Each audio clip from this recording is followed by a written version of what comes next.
Hey there, everybody. Welcome back to a post-game edition of Hail Yes from Columbus, where the Michigan Wolverines just stunned the number 2 Buckeyes 13-10 here at the Horseshoe. Rainer, I'd say it wasn't pretty, but it was never going to be pretty for Michigan to find a way to win this game. They mucked it up. They forced turnovers. Special teams made big field goals. They shortened the field, shortened the game, and they won the rushing battle, which continues a streak dating back to 2001. Look at that number. Whoever has more rushing yards wins this game. Claude Mullings, massive 27-yard carry late in the game on 3rd and 6 that really kind of sealed it or put Michigan in position to win it. And then the defense just standing tall all day long.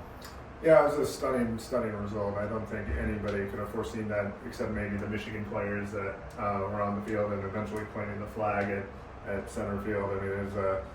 Claude Mullings talked after the game that visualized this, but again, it was totally out of left field, this result. And it was, again, product of Michigan just really, I feel like they have this psychological edge, this toughness factor that Ohio State tries to match every time, and it just ultimately fails to do that. And they kind of go away from themselves in some ways by trying to do that. I think Ryan Day is in his head that he has to try to win at the line of scrimmage, and then he tries to start off doing that, and they get away from who they are and their real identity, which is obviously a kind of a pass-first team and a team with exceptional skill players. And then conversely, the defense just didn't do enough to stop Michigan, even though, again, Michigan's offense wasn't great, but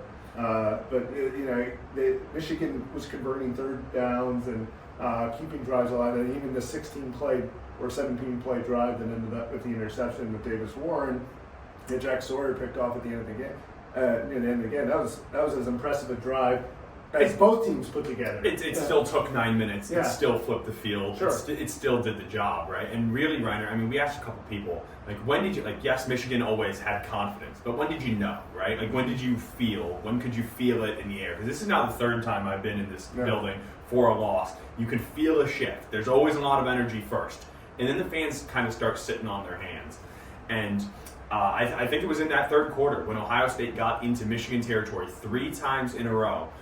One was a missed field goal, one was an interception, and the first one they punted on 4th down from the 37.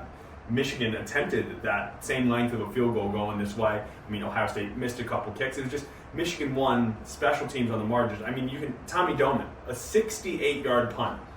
Right? So it's 7-3 early in the game. He flips the field with a 68-yard punt. Ohio State comes back with a 31-yarder. And then even though Michigan's offense goes 3 and out, they are in range. Dominic Zavada, somehow not a Lou Groza finalist, but kicks a field goal, which was the same direction as his game winner late in the game. Yeah, and I think Ohio State tensed up as, after the 38-yard missed field goal in the second quarter, I believe.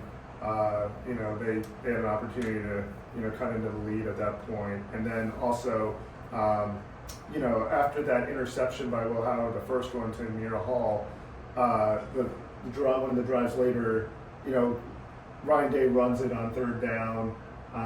There's some boos. A lot of boos. And then that happened again in the third quarter. They get the interception with Caleb Downs, and they run the ball, and then they, throw a short, screen tight end and you stop for 0 yards, and then they run it again, and they set up this field goal attempt, and again, Fielding misses it, and you just got the sense that they were like, oh no, it's happening again, and all those things were cumulative. It started just adding up, and you can see it influencing the play calling from Ohio State. Everything started to get real intense here, and then obviously that 3rd down play, which is gotta have it, 3rd and 5 at Ohio State's 44. They have a chance to possibly stop Michigan, force them to punt, because obviously if they hold it to 1 or 2 yards, it's going to be hard to go for it in that region, and knowing that Ohio State can just go half the field or even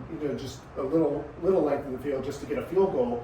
And what happens is Claude Mullings is stopped basically at the line of scrimmage, maybe even knocked back a little bit, and he still keeps it Spins going and out. spins out of it and goes 27 yards. And those are the game-changing plays. It was similar to the USC game, right? Yeah. I mean, Michigan looked dead to rights, or looked like maybe it was going to go to overtime, or like today, like you might not have it, and then Kalel Mullings or some player makes a game-changing play with Mullings both times, and that'll do it. And now Michigan finishes the regular season 7-5, and there is a totally different taste in your mouth to end this season, right? I mean, think of the momentum that has hit this program in the last 17 days, right? I mean, from Bryce Underwood likely committing on December 4th to a huge win over Northwestern, which really built it into this week.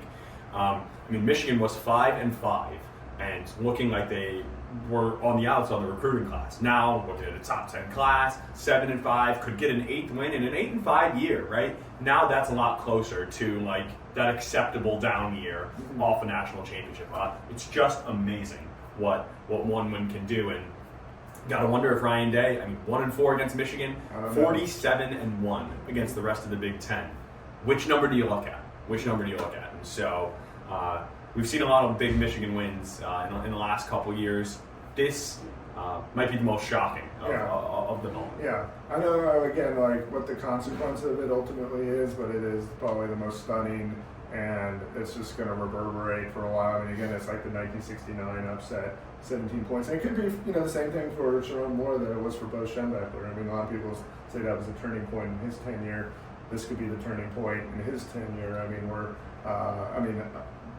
The circumstances are different, obviously. Again, Michigan was, lost to Ohio State the year before in that 69 game, and here, Michigan had a 3-game winning streak. But the way that the season was going, it felt like the program really kind of lost a lot of momentum. And, there still was uncertainty even with, the guys that are set to leave for Michigan. And now you got this win, and you've got Ohio State's number, and people just have so much more confidence in the future of Michigan. And what that does for head-to-head recruiting, right? As you have to rebuild the defensive line, rebuild an offensive line. So it's a big win for Michigan that now will have a bowl game and kind of turn its sights towards the future in a big closing week of recruiting. So keep it locked to Freak.com for post-game coverage. We're more on the scuffle, more on the historic win, and more on what's next. So for Rainer, I'm Tony. Thanks for watching.